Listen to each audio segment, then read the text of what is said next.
11th physics revision test objective.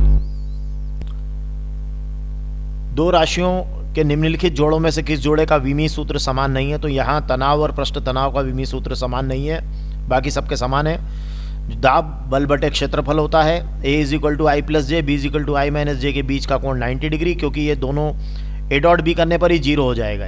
तो A dot B upon mod A mod B करेंगे, A dot B zero हो गया तो cos में जो है वो कॉस थीटा का मान जीरो होने से 90 होगा।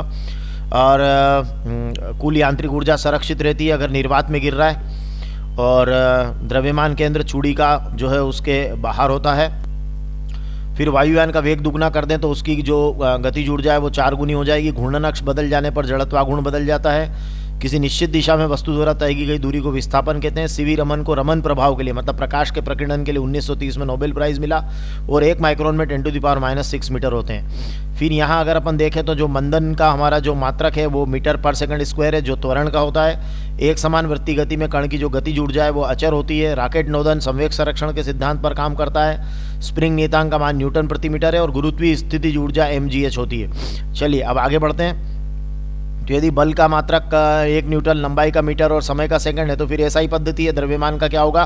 किलोग्राम। फुटबॉल को किक मारकर ऊपर की ओर फेंका गया तो जो उच्चतम बिंदु पर इसका जो त्वरण होगा वो गुरुत्वीय त्वरण के बराबर होगा। और जो वेग की बात करें तो वेग का केवल क्षैतिज घटक रहेगा, ऊर्ध्वाधर घटक 0 होगा। उसके बाद पिंड को h ऊंचाई तक ऊपर उठाया जा रहा है तो गुरुत्वाकर्षण बल द्वारा किया गया कार्य ऋणात्मक होगा। अब वो कह रहा है कि किसी स्थिति का उदाहरण दीजिए जिसमें बल के कारण गतिज ऊर्जा में परिवर्तन नहीं होता। तो बल के कारण गतिज ऊर्जा में परिवर्तन नहीं होता तो यहाँ भी एक ऑब्जेक्टिव में बात आई है कि एक समान वृत्तीय गति में कण की गतिज ऊर्जा अचर होती। तो यहाँ आप बता सकते हैं कि परमाणु के नाभिक के चारों ओर घूमते हुए इलेक्ट्रॉन पर जो स्थिर विद्युत बल है वो सदैव नाभिक की ओर लगता है ना। तो इस बल द्वारा इलेक्ट्रॉन पर किया गया कार्य 0 होता है, और इस बल के कारण इलेक्ट्रॉन की गतिज ऊर्जा में कोई परिवर्तन नहीं होगा, मतलब गतिज ऊर्जा नियत रहेगी।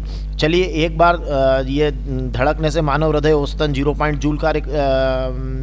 जूल कार्य करता है, तो फिर 72 बार धड़कने पर क्या होगा? ये कितना कार्य करेगा? तो 0.5 × 72, और 1 मिनट में 72 बार धड़क रहा है तो समय की जगह 60 सेकंड लिख दीजिए। तो ये शक्ति हो जाएगी 0.5 × 72/60, तो ये आपका हो जाएगा 36/60, और ये हो जाएगा 0.6 वाट। थैंक्स।